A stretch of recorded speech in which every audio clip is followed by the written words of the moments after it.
FORA.tv. The world is thinking. And you can make a good case, actually, for either candidate.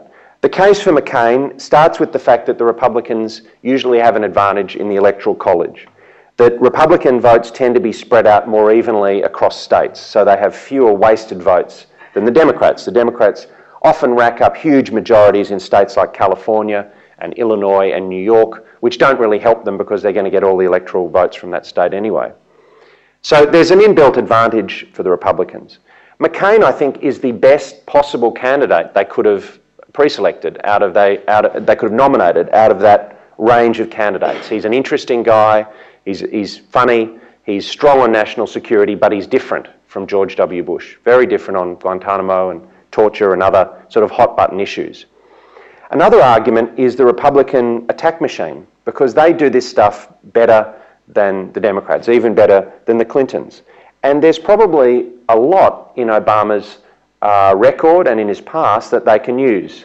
I think Obama's liberal soul is something the Republicans would have some fun with. I think he is more liberal than we think he is, or at least he was more liberal before he climbed the national stage. And in Obama's case, that's really only a couple of years ago.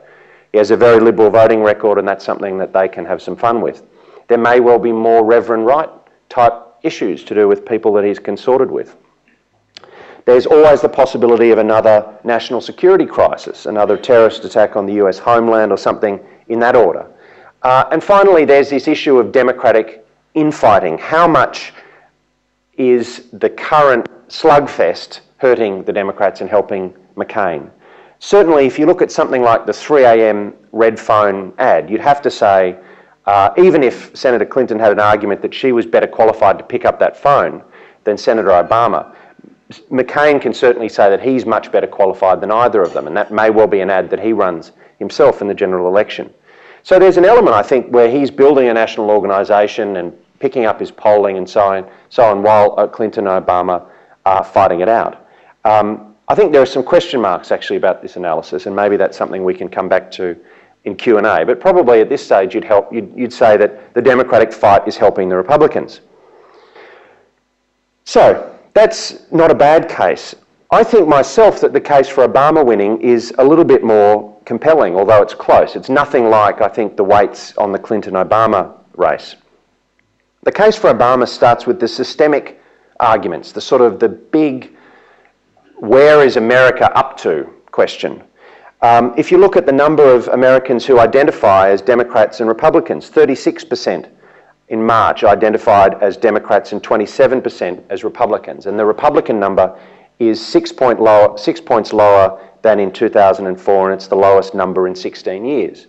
So more Americans are in a sort of a Democratic mindset at this stage, 7 months out. 81% of Americans think the country is on the wrong track, and only 15% think it's going in the right direction. 78% say things are worse today than 5 years ago, compared to 4% who say that things are better now than they were 5 years ago. Now, McCain can argue that he hasn't been running the country for 8 years, but he's the Republican candidate, and incumbency is not going to help him, it's going to hurt him. If you look at the economy, 37% of Americans think that the economy is the most important issue in the election, and only 21%, 1 in 5, say the economy's in good shape. And it's not in good shape, I can tell you. Living there, it's not in good shape. People don't feel good about it. The Iraq War remains unpopular. So there are some sort of systemic things there where, all other things being equal, you would expect a good Democratic candidate this year to beat a good Republican candidate. Then you look at Obama's strengths, assuming he's the candidate. You look at the political skills that I've referred to, the fact that there's a general disaffection among the American population with Washington in general. That's what the polls say. It's not just that the president's unpopular, the Congress is unpopular. In March, the job approval of the Congress in a Fox News poll was only 20%. So there may be a bit of this sort of anti-government time for a change feeling, which squares, which jives with Obama's rhetoric. I've mentioned the fundraising, and I've also, and another issue which is a much more qualitative one, and it's not something that I can give you polling on, or at least polling that I believe. And that is, my own view is that Americans are much more romantic and idealistic than we think they are, and they're much more idealistic than we are. And so when for the last few years when I've been banging on about Obama, friends of mine have said, look, Americans really will never be able to bring themselves to vote for a black man. I've really never accepted that, because I think actually a lot of Americans would like to vote for a black candidate. And I think if he can bring them along and make it clear that he's not threatening to them or their children, I actually think this is a plus in a funny sort of way for him. Now, a lot of people disagree with that, and that comes back to how the Republicans run their campaign, but that's my own qualitative view. Finally, the last bit of the case for Obama, I suppose, is McCain's own weaknesses. Because although he's a very strong candidate, as I said, he is shackled in many ways to the Bush administration. He is shackled to the Iraq War, and he said, as you know, he said that he'd be happy for American troops to be there for 100 years and all the rest of it. And of course, he is a much older candidate than Obama. At the time of the election, if it's Obama versus McCain, you will have a 47-year-old running against a 72-year-old.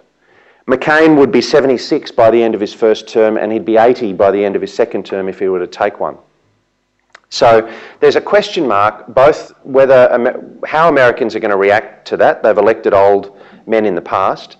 And there's also the question of how he stands up to the rigours of the next 6 or 7 months. We've seen a senior moment in Iraq in relation to the slight confusion about Shiites and Sunnis, which is a problem if you're running on national security. The question is, do we get more of those senior moments between now and November, which emphasise, which play to the advantage, they play to Clinton's advantage too, but I think they particularly play to Obama's. So, I'm not as confident in calling the general election as I am on the primary, but you can see that I'm leaning towards Obama. I'd prefer to be managing the Obama campaign than the McCain campaign.